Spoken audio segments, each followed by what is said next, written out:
আরো জোরে বলেন নাউজুবিল্লাহ, আরো জোরে বলতে হবে নাউজুবিল্লাহ। কি সুদ কি খাবো না ছাড়বো? সুদকে হারাম করেছে কে? সুদকে হারাম করেছে কে? অপরদিকে ব্যবসাকে হালাল করেছে কে? সুদের মধ্যে বরকত নাই, ব্যবসার মধ্যে বরকত দেয় কে? আত্তাজিরু সাদুকুল আমিনু মান নাবিয়িনা ওয়াস সিদ্দিকিনা ওয়াস শুহাদা। আমার রাসূল বলে হালাল পন্থায় কোন ব্যক্তি যদি ব্যবসা করে, হারাম পন্থায় না, মানুষ ঠকায় না, ভেজাল দেয় না, এই ব্যবসায়ের দাম এত বেশি, কিয়ামতের ময়দানে নবীদের সাথে, সিদ্দিকদের সাথে, শহীদদের সাথে তার হাসর হয়ে যাবে। ব্যবসায় লাভ আছে না নাই? যদি হালাল পন্থায় ব্যবসা করা যায়, দুনিয়াতে লাভ আছে, পরকালে লাভ আছে, নবীদের সাথী, সিদ্দিকদের সাথী, শহীদদের সাথী। সুবহানাল্লাহ না? আর হারাম পন্থায় ব্যবসা করলে ক্ষতি না লাভ? দুনিয়াও ক্ষতি, আখিরাতেও ক্ষতি, ঠিক না কোন? আমার নবী বলেন মেরাজ রাতে যেই দিন আমার আল্লাহ আমাকে ঊর্ধ্ব আকাশে আরশ ভ্রমণ করার জন্য নিয়েছিলেন, ওই রাতে আমি একদল লোক দেখলাম যাদের পেটগুলি বড় বড় ঘরের মতো, যেই বিশাল ঘরের মতো পেটে সাপ বিশ্ব কিলবিল করে। আমি জিব্রাইলকে জিজ্ঞেস করলাম, ও ভাই জিব্রাইল, হতভাগ্য মানুষগুলি কারা? আল্লাহ রাসূলের কথা জিব্রাইল বলেন, হুম আকালাতুর রিবা, হুজুর এরা কেহ না, দুনিয়াতে যারা সুদ খেয়ে খেয়ে শরীরটাকে তাজা করেছে, আমার আল্লাহ তাদের লাঞ্ছনা, আমার শাস্তির দ্বারা তাদের কষ্ট দিচ্ছে। তাহলে ইবাদত আল্লাহর জন্য হবে। নামাজ কার জন্য? আর কার জন্য? সেই নামাজ যদি আল্লাহর জন্য হয়, তাহলে সেই নামাজ দ্বারা আমার আল্লাহর দিদার হবে, ঠিক না কোন? আসসালাতু মিরাজুল মুমিনিন, নামাজ হবে দিদার কার? আরো জোরে কান্না কার? আমার রাসূল বলে ইন্নাল মুমিনা ইজা সাজাদা ইয়াসজুদু বাইনা কাদামাইহির রহমান। প্রকৃত ঈমানদার নামাজি হালাল খানা খেয়ে ইখলাসের সাথে যে ব্যক্তি নামাজ আদায় করে, আমার রাসূল বলে মুসল্লির সিজদাটা আমার আল্লাহর কুদরতি কদমে যাইয়া পড়ে। অর্থাৎ ঈমানদারদের সম্পর্ক মসজিদের সাথে থাকবে, লাভ না ক্ষতি? যে লাভ না ক্ষতি। নাম্বার 5, আমার রাসূল বলে ওই ব্যক্তি যেই ব্যক্তিকে যৌবনে কোন সুন্দরী পয়সাওয়ালা বংশীয় নারী প্রলোভন দিয়েছিল, নারী তাকে ধোঁকা দিয়ে তার জীবনটাকে উজাড় করে দিতে চেয়েছিল, তামাম সুযোগের রাস্তা খুলে দিয়েছে, এমনকি নির্জনে একত্রিত হয়েছে, ওই নারীকে ভোগ করার তামাম সুযোগ যুবক পেয়েছে। তারপর একটা পর্যায়ে যদি ব্যক্তি বলে না না নারী, তোমার প্রলোভনে, তোমার ছয়, তোমার ধোঁকা আমি ভুলবো না, আমি আল্লাহকে ভয় করি। ও নারী, এই জায়গায় কেউ দেখে না, আল্লাহ রাব্বুল আলামিন দেখে, ঠিক না কোন? আমার আত্মীয় স্বজন, আপনজন, বন্ধু বান্ধব কেউ দেখে না, কিন্তু আমার আল্লাহ দেখে। আমি আল্লাহকে ভয় করি। কাকে ভয় করি? আমরা ভয় করি কাকে? যেখানে কেউ দেখে না সেখানে দেখে কে? আরো যেরকম না কে? সে আল্লাহকে ভয় করতে হবে কি হবে না? আল্লাহ রাসূল তাই বলেন, রাজুলুন দাতহু ইমরাতুন জাতু হাসাবিন নাসাবিন। যদি কোনো ব্যক্তিকে কোনো পয়সাওয়ালা সুন্দরী নারী তার জীবন বিলায় দেয়, ওই সময় ব্যক্তি যদি বলে ইন্নী আখাফুল্লাহ, আমি তোমার লোভে বলবো না, আমি আল্লাহকে ভয় করি, এই অবস্থায় নিজের জীবনটাকে কন্ট্রোল করলো, আমার রাসূল বলে কিয়ামতের ময়দানে আমার আল্লাহর আরশের ছায়ার তলে তার জায়গা হয়ে যাবে, তার কোনো ভয় থাকবে না। আল্লাহ রাব্বুল আলামিনের আরশের ছায়ার তলে তার জায়গা হবে। রাজুলুন তাসাদ্দাকা বিসাদাকাতিন হাত্তা লা তা'লামু শিমালুহু মা তুনফিকু ইয়ামিনুহু। সুবহানাল্লাহ বলেন। আল্লাহ রাসূল বলেন ওই ব্যক্তি, যেই ব্যক্তি দান সদকা করে আল্লাহর খুশির জন্য, দান হবে কার খুশির জন্য? জোরে কান না? মানুষকে দেখানোর জন্য? নামাজ হবে কার জন্য? জিহাদ হবে কার জন্য? আল্লাহ রাসূল বলেন কিয়ামতের ময়দানে 3 ব্যক্তিকে, কয় ব্যক্তি? জোরে বলেন। 3 ব্যক্তিকে হাজির করা হবে। তার মধ্যে এক ব্যক্তি এমন, যেই ব্যক্তি যাকে আল্লাহ অনেক ইলম দিয়েছিল। কি দিয়েছিল? এবার যেরকম ইলম দিয়েছিল, কিয়ামতের ময়দানে আল্লাহ যখন জিজ্ঞেস করবে তুমি কি করেছো দুনিয়াতে, আমার জন্য কি করেছো, তখন ওই আলেম বলবেন আল্লাহ তুমি আমাকে এলেম দিয়েছিলা, আমি মানুষকে সুন্দর কথা বলেছি, এলেম শিখাইছি। তখন আল্লাহ বলবেন ঠিকই তুমি করেছো ঠিক, কিন্তু আমার জন্য করো নাই। তুমি এই জন্য করেছো, এলেম শিখেছো এই জন্য, আলেম মানুষ তোমাকে বড় আলেম বলবে। কি বলবে? মানুষ তোমাকে বড় আলেম বলবে, বরং সম্মান দিবে। তুমি শুধু দুনিয়ার বড় সম্মান ইজ্জত চেয়েছিলা, সেটা তো দুনিয়াতেই তোমার হয়ে গেছে। বিদায় এই ময়দানে তোমার আর কোনো পাওনা নাই। অতএব যাও ফেরেশতারা, একে জাহান্নামে নিয়ে যাও। নাউজুবিল্লাহ বলেন, আরো জোরে কান নাউজুবিল্লাহ। শিক্ষা হবে কার জন্য? 2 নম্বরে, যেই ব্যক্তি শহীদ হয়েছিল, এমন একজন ব্যক্তি যে শহীদ হয়েছিল, আল্লাহ বলবেন তুমি কি করেছো? তখন ওই ব্যক্তি আল্লাহ তোমার জন্য আমি সবই করেছি, মূল্যবান জীবনটা তোমার রাস্তায় বিলাইয়া দিয়েছি, আমি তোমার জন্য দুনিয়াতে শাহাদাতের অবস্থা বরণ করেছি।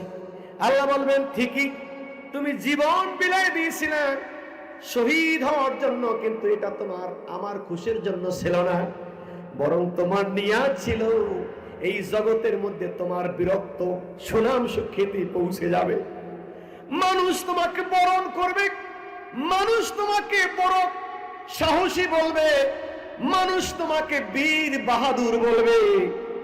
দুনিয়ায় তোমার সে পাওনা হয়ে গেছে, মানুষ তোমাকে বরণ করেছে, ওইখানে আমি আল্লাহর সন্তুষ্টি তোমার ছিল না।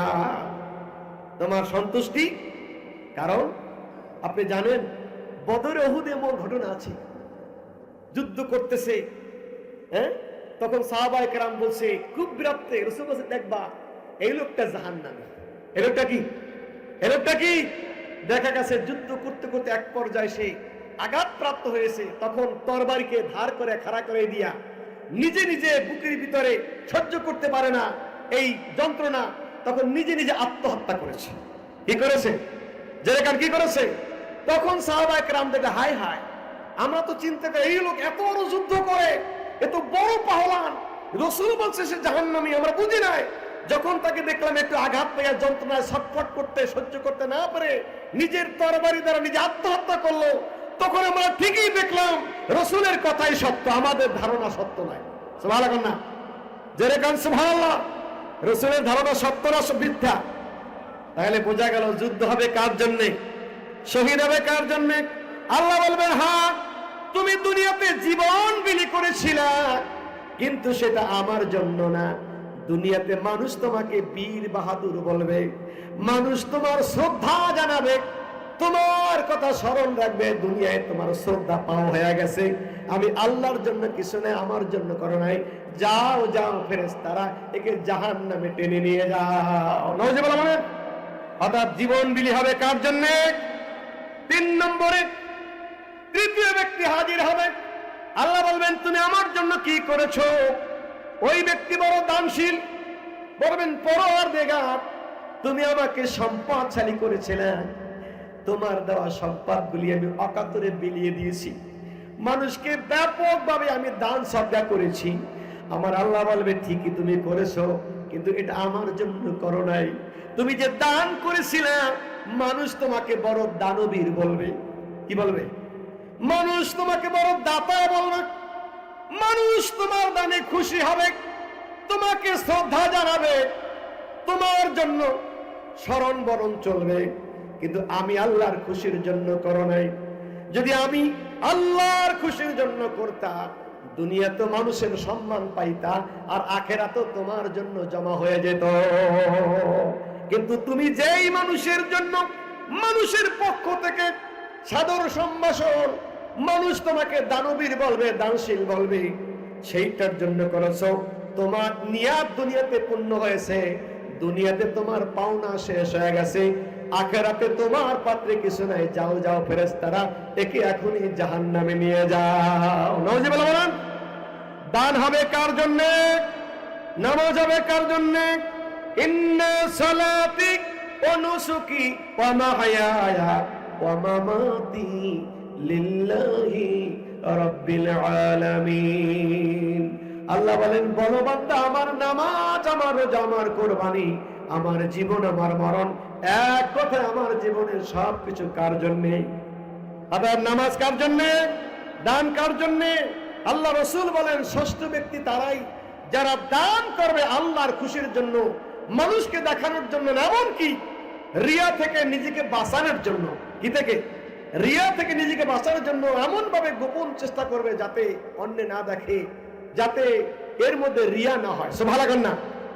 7 নম্বরে আমার রাসূল বলে, ওই ব্যক্তি রাজুলুন যাকারাল্লাহ খালিয়ান, যেই ব্যক্তি নীরবে নিস্তব্ধে গভীর রজনীতে আল্লাহকে ডাকে, যখন মানুষের কোলাহল থাকে না, পাক পাখালে আওয়াজ থাকে না, রাত্র যখন গভীর হয়ে যায়, তাতাজাফা জুনুবুহুম আনিল মাদাজি ইয়াদউনা রাব্বাহুম খাওফান ওয়া তামাআ ওয়া মিম্মা রাযাকনাহুম ইউনফিকুন।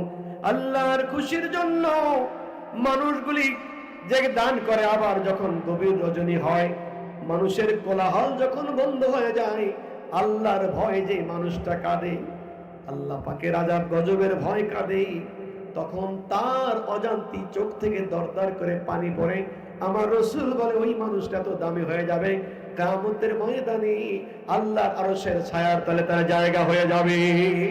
যাকারাল্লাহ খালিয়ান, নীরবে নিস্তব্ধে একা একা যখন গভীর রজনীতে আল্লাহর ভয়, তার ঘুমটা ভেঙে যায়, জায়নামাজে বসে যায়, 2 রাকাত 4 রাকাত নামাজ আদায় করে জিকিরে বসে যায়, আর তার চোখ থেকে দরদর করে পানি পড়ে।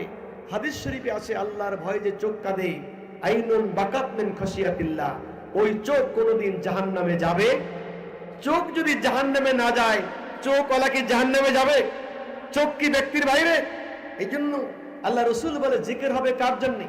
যাকারাল্লাহ খালিয়ান, নীরবে নিস্তব্ধে মানুষকে দেখানোর জন্য হবে। তখন এই ব্যক্তির দাম এত বেড়ে যাবে, আত্মসুখের নিয়ামত সে লাভ করবে, পরকালে জান্নাতে আল্লাহ পাকের ছায়ার তলে তার জায়গা হয়ে যাবে। আজকে আমার ভাইরা, আল্লাহ আগমন করেছে, আমাদের মধ্যে এই গুণগুলি আসুক, আমরা চাই কি চাই না? যেরকম চাই কি চাই না? হয়তো এক ব্যক্তি 7 গুণে গুণান্বিত হতে পারবে না, কিন্তু কোন না কোন গুণ দ্বারা গুণান্বিত হয়ে আমরা পরকালে নাজাত চাই কি চাই না? এবার যেরকম চাই কি চাই না, কে কে চাই? দেখেন, নারায়ে তাকবীর, নারায়ে তাকবীর, নারায়ে রিসালাত। মুহাম্মদ বলেন, সাল্লাল্লাহু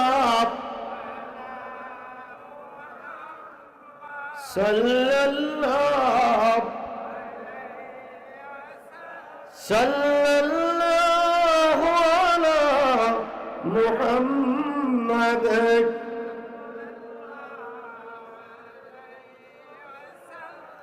সাতি শাজারু নাতাকাল হাজারু শুকাল কমরু বিশারাতিহি সাল্লাল্লাহু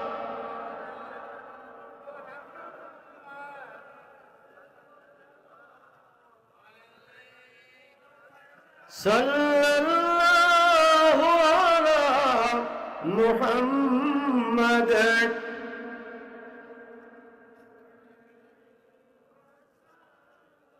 আল্লাহ রাব্বুল আলামিন কোরআনে তাই বলেন, ইন্নাল্লাযীনা আমানু ওয়া আমিলুস সালিহাত কানাত লাহুম জান্নাতুল ফিরদাউসি নুজুলা। নিশ্চয়ই যারা ঈমানদার হবে, ঈমানের ভিত্তিতে যারা নেক আমল করবে। কি আমল করবে?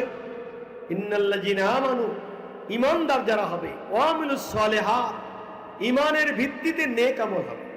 এর ভিত্তিতে কানাত লাহুম জান্নাতুল ফিরদাউসি নুজুলা, তারা হবে ওই জান্নাতের মেহমান। জান্নাত হবে তাদের মেজবানির জায়গা, আল্লাহ রাব্বুল আলামিন হবেন তাদের মেজবান, তারা হয়ে যাবে মেহমান। খালিদিনা ফিহা, সেই জান্নাতে তারা চিরদিন থাকবে।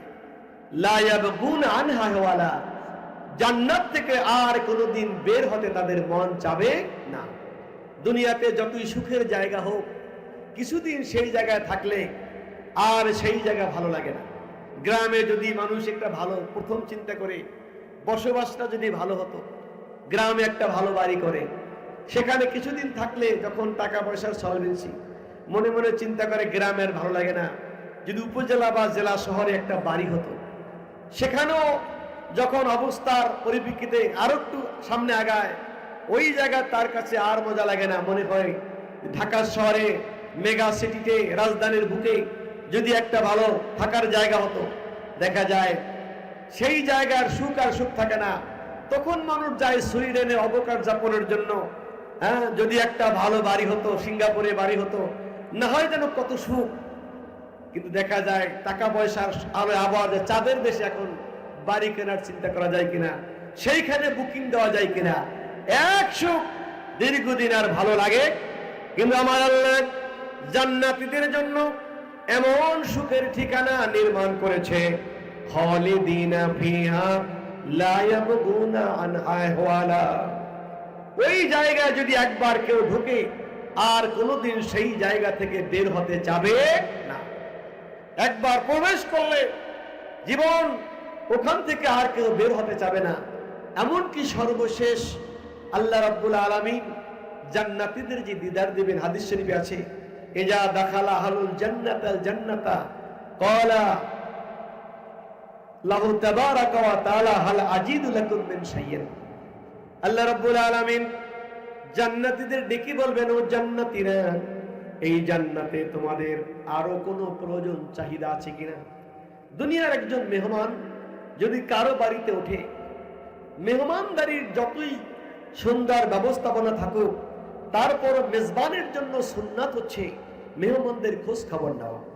আপনি মেহমানদারি করে সবকিছু খরচ করলেন, কিন্তু তার খোঁজ খবর নিলেন না, তার কোনো প্রশ্ন, কোনো চাহিদা আছে কিনা, তাহলে বোঝা গেল সত্যিকার মেহমানদারি আপনার হলো না। এই জন্য আল্লাহ পাক দেখেন সুন্নাত এলাহি, আপনি হাজার ব্যবস্থা জান্নাতে আছে। আল্লাহ রসুল বলেন, আইনুন, জান্নাতের জন্য এমন সুখ, মাল আইনুন রাত ওয়ালা উযুনুন সামিআত, যে জান্নাতের সুখ শান্তির কথা কোনো কান শুনে শেষ করে নাই, দুনিয়ার কোনো চোখ তা দেখে নাই। আল্লাহ রসুল হাদিসে বলেছেন, জান্নাতীদের একজন সামান্য হুর গেলমান যদি থুতু পরিমাণ দুনিয়াতে নিক্ষেপ করত, দুনিয়ার নামি দামি মিশকাম্বরের ঘেরানটা মেলান হয়ে যেত। একটা নখ পরিমাণ জায়গা যদি দুনিয়াতে তারা বের করত, দুনিয়ার চন্দ্র সূর্যের আলোটা মেলান হয়ে যেত। তিরমিজি শরীফের হাদিসে রয়েছে, আল্লাহ রসুল বলছেন, জান্নাতীদের জন্য তারা শুধু বিশ্রাম নেবেন, ছায়া নেবেন একটা গাছের নিচে, যে গাছটার নাম হচ্ছে সাজারায়ে তুবা। তুবা নামে একটা গাছে তারা ছায়া নেবেন। রসুল বলছে, সেই গাছটার ছায়া এত বিস্তৃত, একটা অতি দ্রুতগামী ঘোড়া যদি 100 বছর, কত বছর? 100 বছর এক নাগারে যদি দৌড়াতে থাকে, দৌড়াতে দৌড়াতে 100 বছর দৌড়াবে, তারপরও গাছটার ছায়া শেষ হবে। জোরে বলেন না সুবহানাল্লাহ, আরো জোরে বলেন না সুবহানাল্লাহ। যেই জান্নাতের একটা ইট হচ্ছে স্বর্ণের, একটা ইট হচ্ছে রৌপ্যের, দুইটা ইটের মাঝে আমরা যেরকম সিমেন্ট দিয়া মিলানো হয়, সিমেন্ট বালু, আল্লাহ রসুল জান্নাতীদের ইট স্বর্ণ রৌপ্যের দুটা ইট মিলানো হবে মিশক আম্বর দিয়ে। সুবহানাল্লাহ।